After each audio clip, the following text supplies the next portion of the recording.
Sunnahfollowers, protectors of the Sunnah. Sunnahfollowers,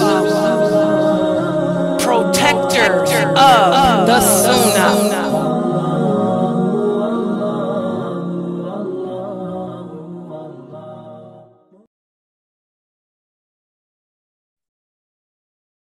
Alhamdulillah, wa salam ala wa rasulullah. What I'm going to do today in my class, this is the class on innovation. I'm just going to give you a quiz because that's a lot of information to digest from Brother Mukhtar's lecture. Okay, so the last time we met, we spoke about the innovations that people make when it comes to wudu. And I want everyone to remember the book that we're using for this class. Everyone should order it. You should all be ordering this book. It's entitled Bidah and Common Mistakes by Sheikh Muhammad Saeed Atlee. Many of you probably have this book sitting on your counter because Sheikh Atlee wrote this book a couple of years ago, and he's always given copies of it to people because one of the things that Sheikh Atlee is an advocate against is innovation. He's been spent his whole life, you know, from the time he came to America with Darul Islam. He's from Darul Islam too. He was the teacher of Imam Latif and Mukhtar's father, my stepfather, and all of them. He was one of their teachers, him and Imam Tawfiq. Hello. But anyway, ever since he came here to America, he's been fighting, you know, against all that innovation. So he's had this book out for a while. This is the book that we are studying. So a lot of you say, Sister Layla, how can I review the PowerPoints and stuff? You just go right to the book. For those of you who have not ordered the book, go to atleeonline.com. He has the book there because he knows you guys are ordering it. And while you're ordering this, order the book entitled Tawheed and Sufism, because that's another follow-up to this that I'll be teaching starting this week. And I'll also put out another email. There's a book for Dr. Asim's class. By the way, for all of us in Dr. Asim's class, Dr. Asim's teaching how to understand the meaning of the Quran. We're doing Juz Amma. Okay, Sheikh Atlee has a book that breaks down the meaning of those Arabic words into English, like Dr. Asim is doing. So I want everyone to buy that book too, who's participating in that class. And Sheikh Atlee just put it on his website. He just sent me, in fact, he was watching Brother Mukhtar. Sheikh Atlee was watching Mukhtar, and he just sent me a message telling me that he'll make sure the book is there, but there's a problem, a glitch in his website where it's there. You can add it to the cart, but he just sent me a message while he was watching Mukhtar telling me, yes, he'll have it fixed. But I want y'all to order that book too. Because that's for Dr. Asim's class. That book is $7. I'm telling you, I love it. I mean, that book, I wished I had it a few times before because it gives you the meaning of those Arabic words. Because again, that Fusha, even the Arabs don't speak Fusha. They speak slang today. Okay. And so like when you were reciting, Qul a'udhu bi rabbil falaq, he tells you Qul means say. Okay, Audu, he tells you what it means in English. He has it written out in Arabic. He even has the phonetics. For people like Sabrine, he has the English phonetics written out. And then he gives you, just like Dr. Asim, he tells you the meaning, the true meaning of those words, because the English we have doesn't hit it. They translated the Quran as best as they could, but we don't understand those words. He's doing just like Dr. Asim in that book. He gives us, because his English is better, he gives us the real meaning of those words. So I want y'all to get that book because it'll help us. We're doing El Qawtar. Boy, when y'all see what El Qawtar really means in English, subhanAllah. So I'll put an email out for that book too. Yeah, all the books that we're using for my classes are Sheikh Atlee's. Sheikh Atlee's written so many books, it's ridiculous. I didn't know he wrote this many, and they are all valuable. I mean, and people need to buy them. I mean, he doesn't charge much And the schools need to use them. All the Muslim schools need to use his books.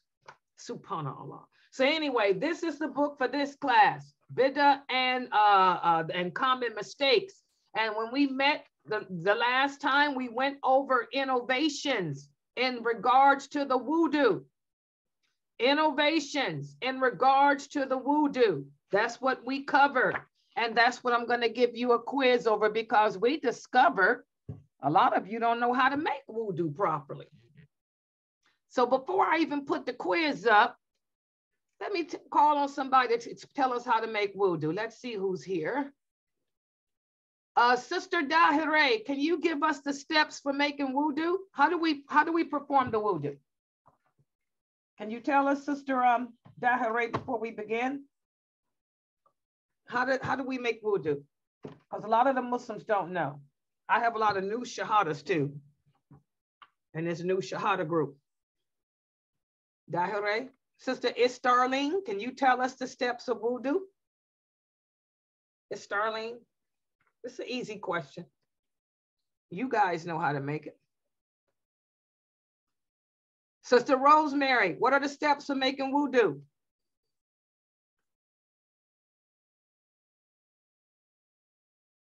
Rosemary? Go ahead. Assalamualaikum.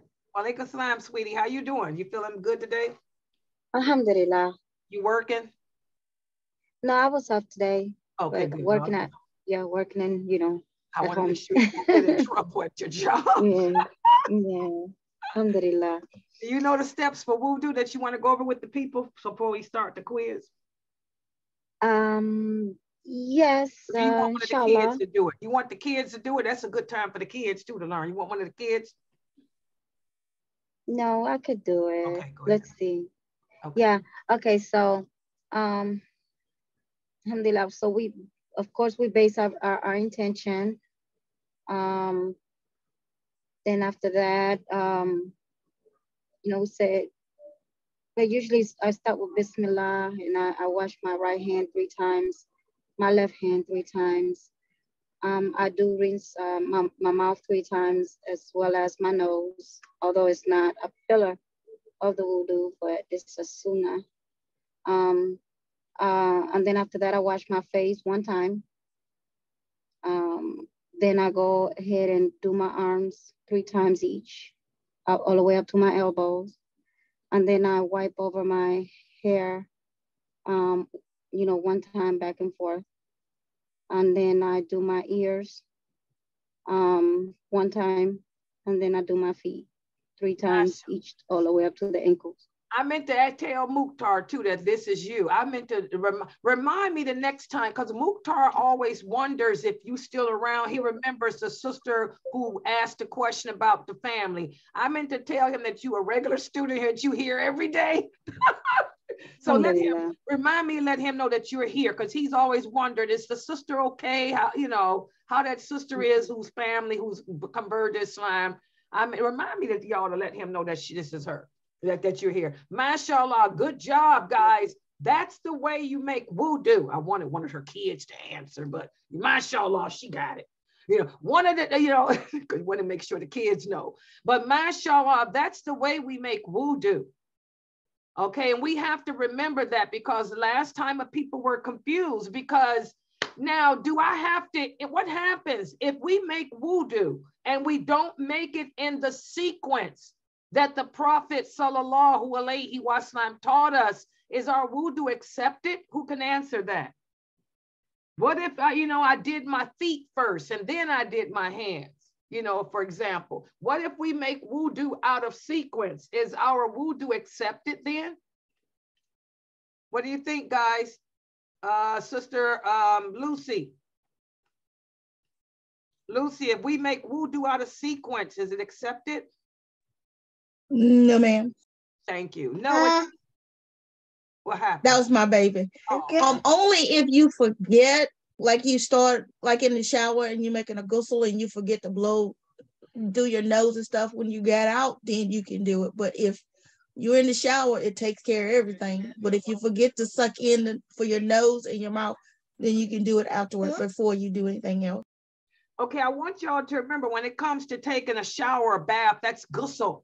That's a different type of ablution. We haven't gotten to that yet. We haven't got, I think Sheikh Atlee's got a chapter in here about the innovations with that too, but we haven't gotten there. But for the wudu, she's 100% correct. You cannot make it out of sequence.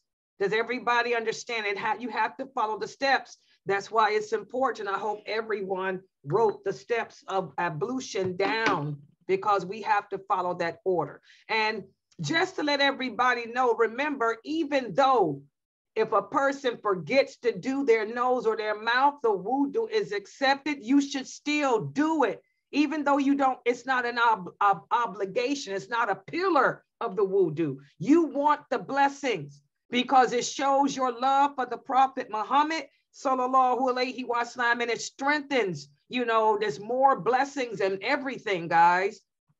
So even though you don't have to do the nose and the mouth, please do them, because the Prophet said, pray as you see me pray. That's how he did it.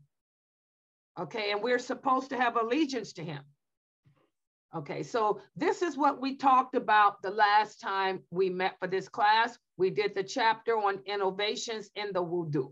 And now what I want to do is give you guys a quiz to see how well you understood the information that Sheikh Atlee put in the book and that I went over with you here. So let me put the PowerPoint up on the screen and everyone can see it, inshallah.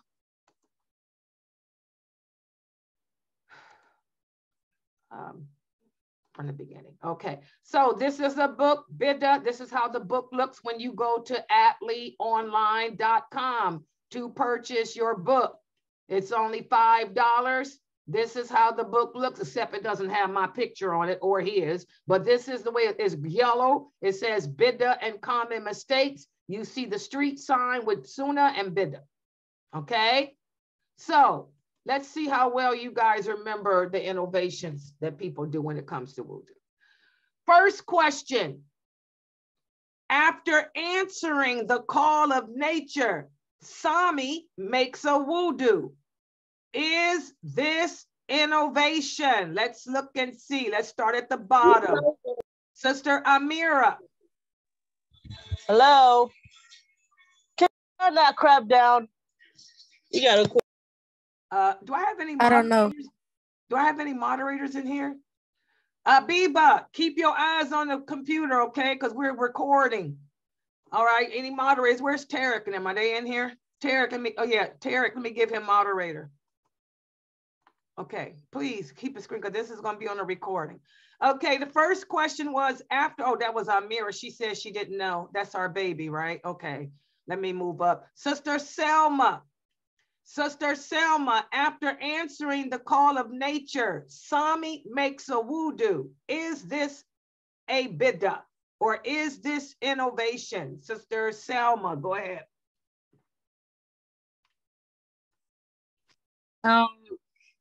Excuse me, I couldn't hear you. I'm not sure the answer. Hey, let me see. Who is that? Who is that? Was that you? Yeah. I haven't heard your voice in so long. I forgot how it sounds. Sorry. I'm waiting to hear you. Okay, okay. Thank you, baby. That's okay. Thank you. I know you got kids there. Go ahead. Sister Dahare, after answering the call of nature, Sami makes a wudu. Is this a bidah? Go ahead, Dahare. Since you got your hand up, I'm going to ask the people with their hands up now. Dahare. Okay. Sahara, after answering the call of nature, Sami makes a wudu. Is this a bidah? No, it's not, because you're supposed to, after you do the call of nature, or like past when you're supposed to do your wudu all over again to purify yourself. Okay, anybody want to comment on it, her answer? Does anyone have something to say about her answer? Does you agree with it? And anyone like to refute it? Rosemary, go ahead. You don't have to necessarily make wudu after you answer the call of nature unless you have to pray. Exactly. This is a bidah. And this is what we talked about, and I want you to remember this, Sahara. Nothing in Islam says that you, just because you answered the call of nature, you got to make a wudu. And there's a lot of people who do that. Every time they urinate, every time they defecate, they make a wudu, even if they're not praying. No, no, no, no. Now, if you're getting ready to make salat, that's different. But just because you urinate or defecate, you think that you have to make a wudu. This is a bidah. Does everyone understand that? And it's so common. It's so common. I knew people, I'd work with them and they go to the bathroom and come back wet. I'm like, what was you doing in there? Making wudu. I said, we ain't got no prayers to make. This is third shift. What prayer are you getting ready to make? Tahajjud? No. I said, then what are you doing? Well, I just like to make wudu after I urinate. No, we don't do that, guys. This is a bidah. It's this innovation. Everybody understand? Good job, sister. On that answer, sister, the sister that answered it. Alhamdulillah. Okay, so this is a bidah. Let's look at the next question. Question number 2. To recite your intentions out loud before making wudu. Is this a bidah? Or is this innovation? Yes or no? Let's look and see. Wait a minute, hold on, let me see what's going on with the names. Okay, go ahead, Sister Melion. Is this a bidah to recite your intention out loud before making wudu? Yes, this is an innovation. The Prophet never taught us to recite any, supplication in order to make our intentions. He said that it's in our heart. The simple fact that you're getting up to perform the prayer and make ablution is your intention. You don't have to say anything.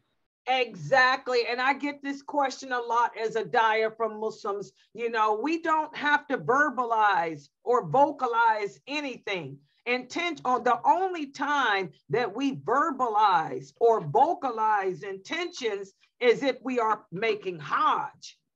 But for fasting, prayer, wudu, these other things, no. The simple fact that you know that you have to do wudu, the simple fact that you know it and you got up and went to the bathroom to do it, that is the intention. As the Prophet said, all intentions are followed with action. That's the hadith I want y'all to never forget. All intentions are followed up with action. So the fact that you took action, you acted on making a wudu, that is your intention. Good job, Melion. Okay, let's look at the next question. If someone discovers ink on his hands before wudu, he or she can wash the hands more than 3 times to remove it. Is this statement true? Or is this statement false? And I get this question a lot. A person discovers ink on their hands like this person has. This picture here, this person's getting ready to pray. So he or she goes to make wudu. Can they wash the hands until they get that ink off or what? Let's see whose hand is up. I don't see no hands up. Why y'all put your hands down? What happened? Hands up, hands down, huh? Well, let's put the hands back up. Sister Rockmo, let's hear your answer, Sister Rockmo. Does the person, can that person wash their hands more than 3 times to get the ink off if they're making wudu? To try to get that ink off. Sister Rockmo, what do you think?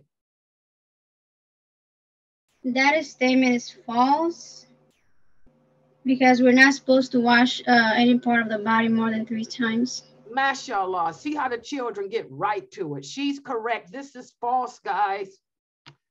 And I just had one of the new sisters ask me that. She was painting. She said she was painting her house and it was time to pray. So she went and made wudu, but there was still paint on her hands. Was her prayer and her wudu accepted? Yes, paint does not break your prayer. Just like ink does not break your wudu or prayer. You just make wudu 3 times and go and pray. And then after you through praying, if you want to wash your hands, you can, but you don't have to. If I had ink on me, it doesn't break my wudu. It doesn't break my prayer. What about this, guys? Say that I was going to make salat. I made wudu. And after I finished praying, I realized that my hand was bleeding. Does the blood break my wudu? Do I have to go make the wudu and prayer over again? What do you guys think? Does bleeding from my hand break my wudu? What do you guys think?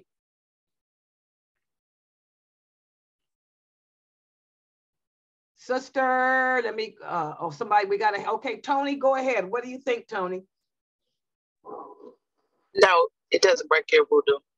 Is there any type of bleeding that does? That's blood? If I had, what about my nose running or something?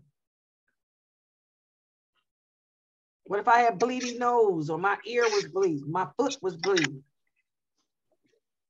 No, that type of blood doesn't break your wudu.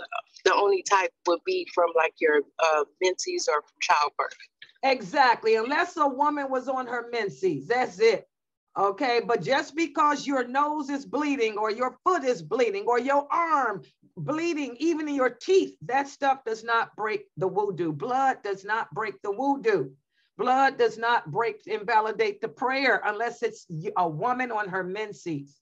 Everybody understand that? And you sisters know you cannot pray on your menses. At least you should know. Okay, good job. Let's look at the next question. So there's your answer, Sister Gwendolyn. You don't have to wash. If you got paint on your hands, no, you didn't have to wash your hands clear of the paint. Good job. What about this? When washing the head, one should go all the way to the back of the neck. Is that statement true or false? When you're wiping over your head, for wudu, you have to make sure that you take your hand all the way to the back of your neck. Is that statement true or false? Let's see. Sister Zainab, what do you think? Sister Zainab.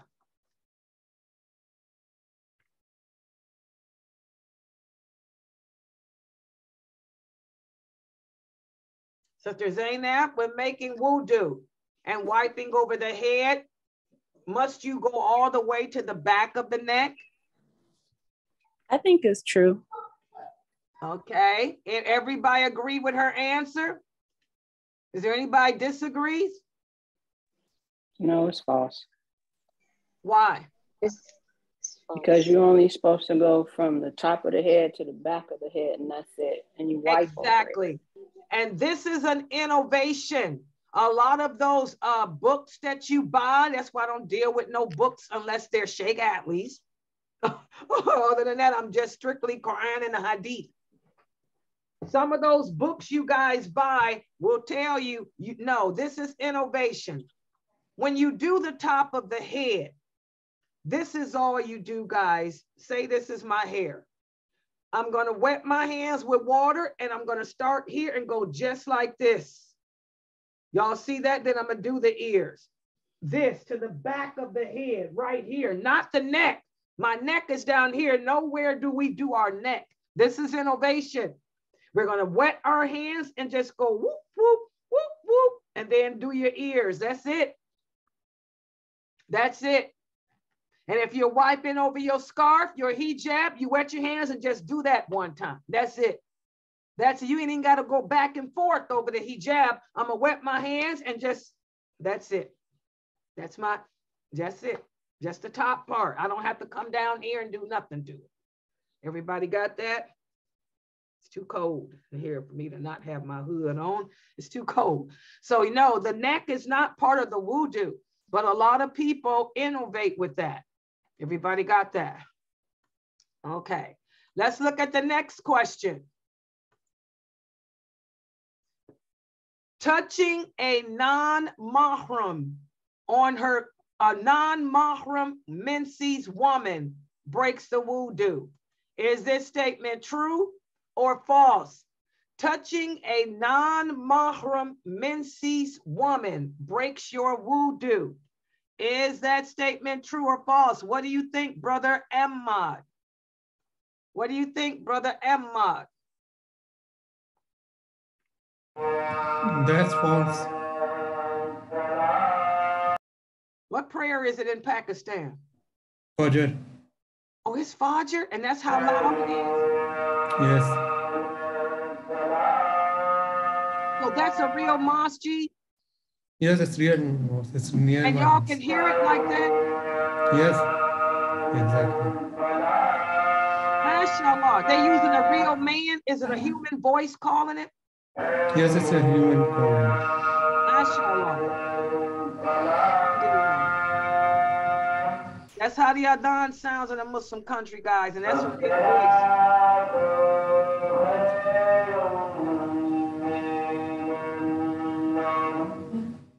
Y'all hear that?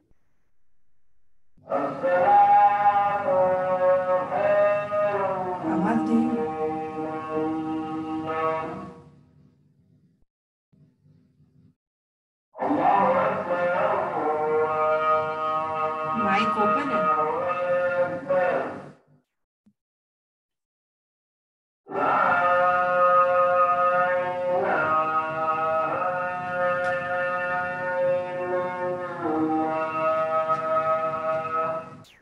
Oh, mashallah. Yeah, guys, and they using a human voice. Unfortunately, he's in Pakistan. Unfortunately, in many of the Arabic countries, they use a tape recorder now. In the UAE, United Arab Emirates, it's all about the tape recorder. They don't have the human voice no more. Yeah, it's recorded. Yes. Because we were listening to this adhan, would we still get the benefits of reading the supplication the Prophet Yeah, anytime you hear it. Okay. Yeah. That's not, and by the way, we're going to talk, that's not an obligation either. But yes, if you want those blessings, you know, if you are there and like say if he kept it playing from the beginning to the end, we would do the same thing, recite after the caller. These are Sunnahs, recite after the caller and then recite that supplication. But he didn't play it from the beginning to the end. He just wanted y'all to hear. I wanted y'all to hear that too. And I wanted to see if they innovated at the end, which they didn't. I don't think we're going to talk about that. That's the next chapter in the book, the innovations of the adhan. There's a lot of people that innovate when it comes to calling that adhan. I didn't hear no innovation, I don't think, you know, from that caller, but you hear a lot of people innovate. Okay, let's put that on. So, mashallah, touching a non-mahram does not break your wudu, guys, whether the woman is on her period or not. I want y'all to remember that. Even if the woman is not on her period and you touch her, it does not break your wudu. Okay, because there are some people out there who will tell you that it does. We ask them, please give the dalil, because we have the dalil from Aisha, radiallahu anha. And also Salama talked about that. And so did Zainab and Hafsa. Okay, so we have to be careful. You know, we have to look for the evidence for stuff when people say it. When innovators can't ever bring their evidence. Okay, let's look at the next question. Bleeding from any part of the body other than menses breaks the wudu. True or false? You guys should know that answer. True or false? Go ahead, Rosemary. Oh, her hand's just. That's false. Good job there. That's false. We just talked about that. You know, bleeding does not break the wudu. Good job. Let's look at the next question.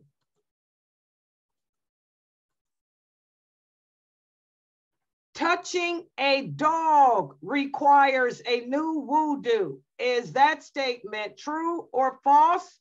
Let's call on, let me go back down to the bottom and see who's not participating today. Latifa. Latifa, are you asleep? No, ma'am, I'm here. Okay. True or, wait a minute, where's my false? Oh, touching a dog breaks your wudu. True or false? I'm actually not sure. but I would say false. Is that a cute little dog?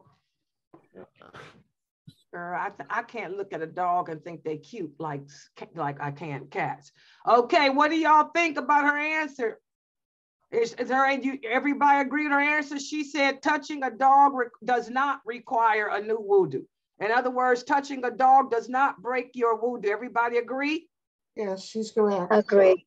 Okay, mashallah, this is correct. And believe it or not, there's a lot of Muslims that don't believe that. What if the dog were to lick you? If the dog licked me, does that break my wudu? No. No. Exactly. Even if the dog licked you, guys, this is not true. The touching a dog and the dog licking you does not break your wudu. You might want to wash your hands though, because they nasty, but it doesn't break my wudu. There's a lot of stuff nasty, but it don't break our wudu. Okay? So I want y'all to remember that, because you're going to find a lot of these men that y'all listen to on YouTube with their lectures. They'll tell you that the dog breaks your wudu when it doesn't. Where's their dalil? Okay? All right, let's look at the next question. This is the last question. Makeup of any kind requires a fresh wudu be made, including nail polish that is water soluble. Is this statement true or false? Makeup of any kind requires a fresh wudu be made, and that includes nail polish that's water soluble. What do you guys think? Is that true or false? Is Starlene, go ahead. False. Okay, does everybody agree with her answer? Anybody disagree? I agree. Okay, what about you brothers? Y'all disagree? Okay, this is true, guys. I mean, they're right. This is false. This is false. Just because of, and I want you brothers to understand that. Stop telling women that garbage, because you make yourselves look ignorant. How is it that non-Muslim men seem to be more intelligent about women affairs than Muslim men? You know, lipstick, eyeshadow, kohl, even blusher, eyeliner. Women's cosmetics have always been water soluble.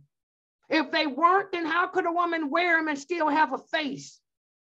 You brothers, Muslim men, I am just so ashamed of you to listen to some of these lectures that these men give, and the things they say about women. It's just embarrassing. And the non-Muslim men laugh at y'all and say, how can you marry these men when they don't even know about the nature of women? That's why I'm single. I ain't got time for it. Okay? So, first of all, nowhere in Islam does it say that because a woman wears makeup, she has to make a wudu or her prayer is broken. That's never existed in Islam. This is something that some idiot made up.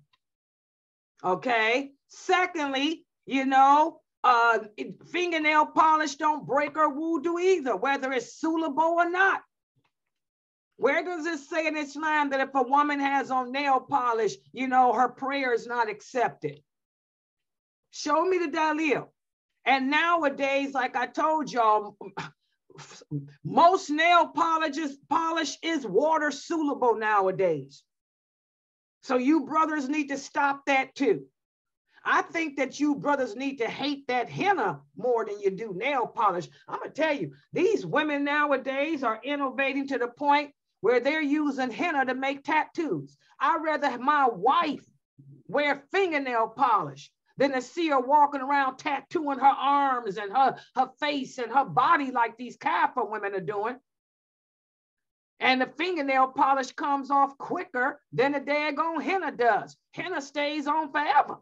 Compared to fingernail polish, you can just take it off in 5 seconds. That henna ain't coming off in no 5 seconds. So you brothers, stop it. You know, stop with your hatred of women and grow your beards.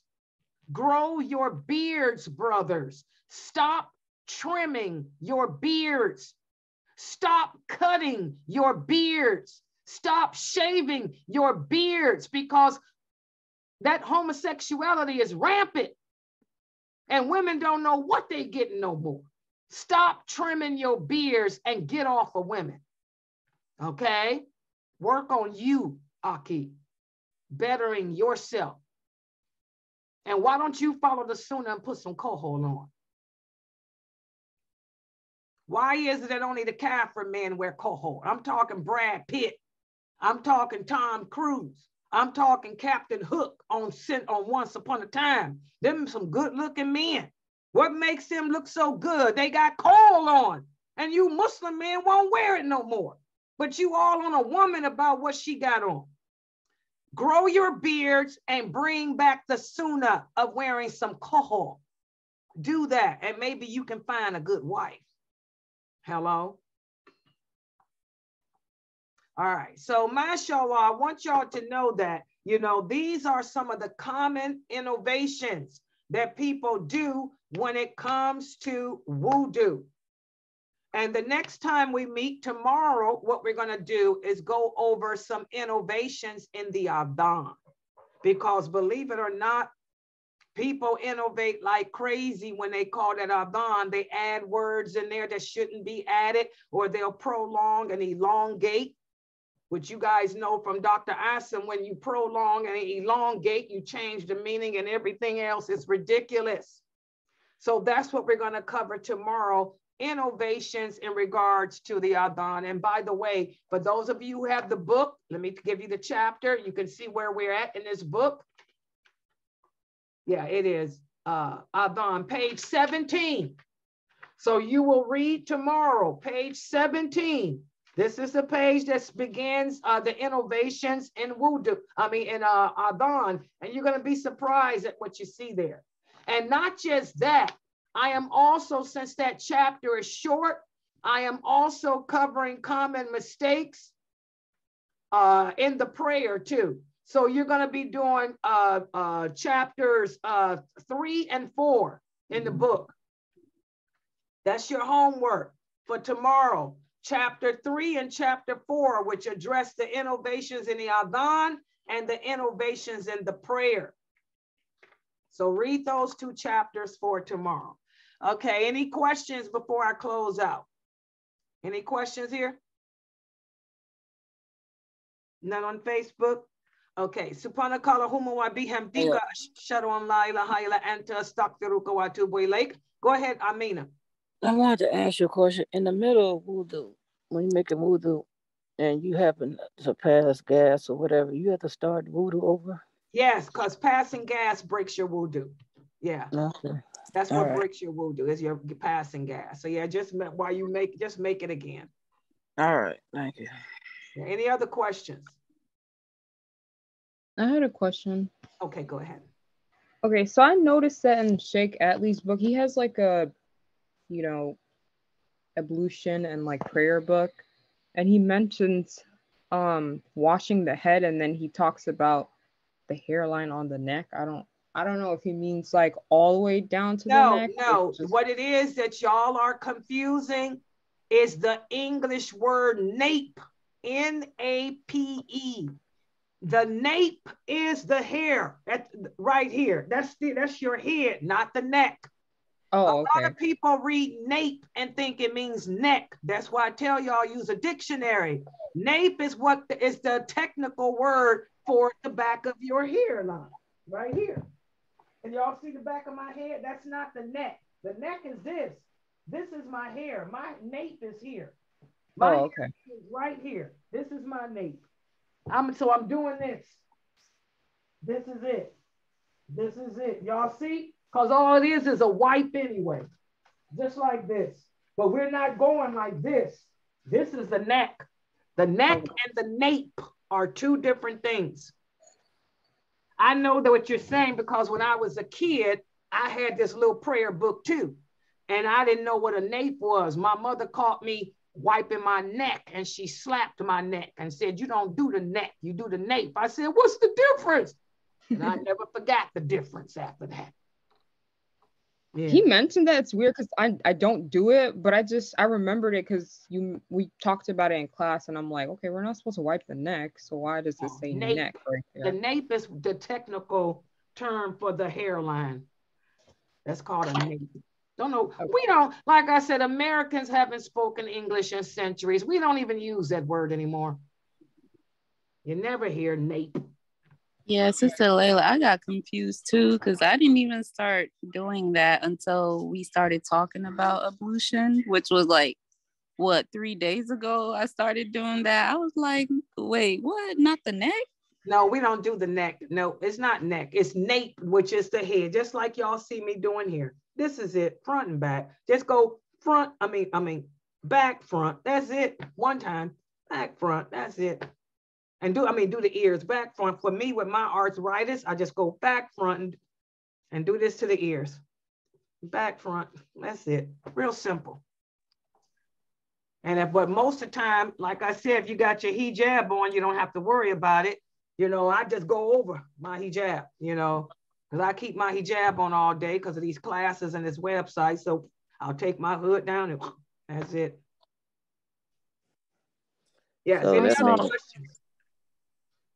all these years I've been doing my neck, then you go up to your ear. Though you supposed to put water? No, we don't do that. That's you supposed to put water with your finger inside your ear and go behind all your you do is with that one, it's wiping. It's not even washing, it's wiping. I'm gonna wet my hand and go back, forth, and then my thumbs, I do the front, I take my thumb and put them in the ear and then do the outer part. That's it. That's it. We don't have to wash. You're wiping over the head. You're not washing anything. Yeah, that's why I made it wipe it. Yeah, no, you don't have to. People make it harder. But I'm going to tell you another reason. That book that they had when I was a kid, it was written by Pakistanis. They said neck because they're the ones that do the neck because they didn't know what nape was. So if y'all using that prayer book written by the Pakistanis, that's why it says neck. It's not neck, it's nape. Nape is what you call the hairline. Yeah. Any other questions? Sister Layla, I just want to say good to see your face again. It's good to see your face again. Good. Yeah. Yesterday I apologize, guys.